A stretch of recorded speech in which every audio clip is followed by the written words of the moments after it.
Putting another leaf into his mouth, James was grateful for the energy. His eyelids almost immediately stopped drooping, though he did casually yawn. The leaves weren't a miracle drug, and there was only so much of the fatigue that could be dampened from the medicinal properties of the leaves.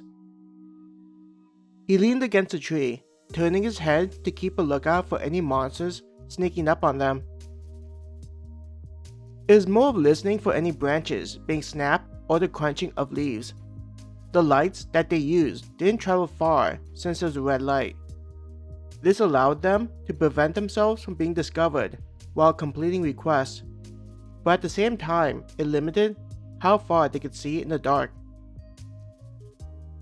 This was why the leaves were so helpful. Without them, it was possible that he'd be so worn down that he wouldn't notice monsters heading their way. As the sun began to rise up, marking the start of another day, James yawned. I can't believe that it's already been several days that we've been inside this place, James thought to himself as he stretched. Instead of stinging pain, there was a sense of something crawling on his skin. James casually stuck his hand under his leather vest. Scratching the bandaged area brought a sigh of relief. He had already removed the stitches from his body, and now he was in the final stages. It wouldn't be long before there were only scars to signal the fight with the forest cats that had occurred several days ago. In order to reach his back, James moved his back against a tree. The vest rubbed the areas that itched. Whether it was due to the sun rising or the sound of him scratching himself, there was movement heard next to him on the forest floor. James looked at where Maya was sleeping on the ground, seeing that she was beginning to wake up. With a free hand, Maya rubbed her face and brushed aside some of the hair that was covering it. "You up?"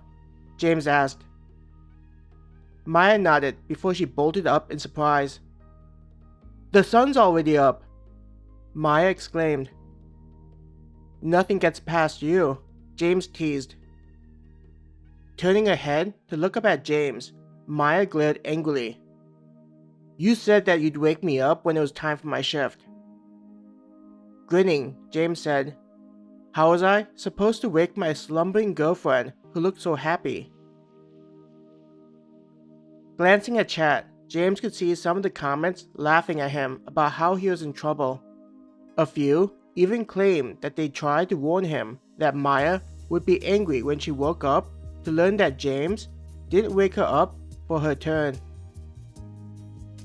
Shaking his head, James didn't bother addressing the comments. He knew that they were having fun at his expense. There were likely a few that were looking forward to the confrontation. This thought was supported by the donations as his bracelet vibrated. Getting up off of the ground, Maya brushed the leaves and dirt from her clothing due to being on the ground the entire night.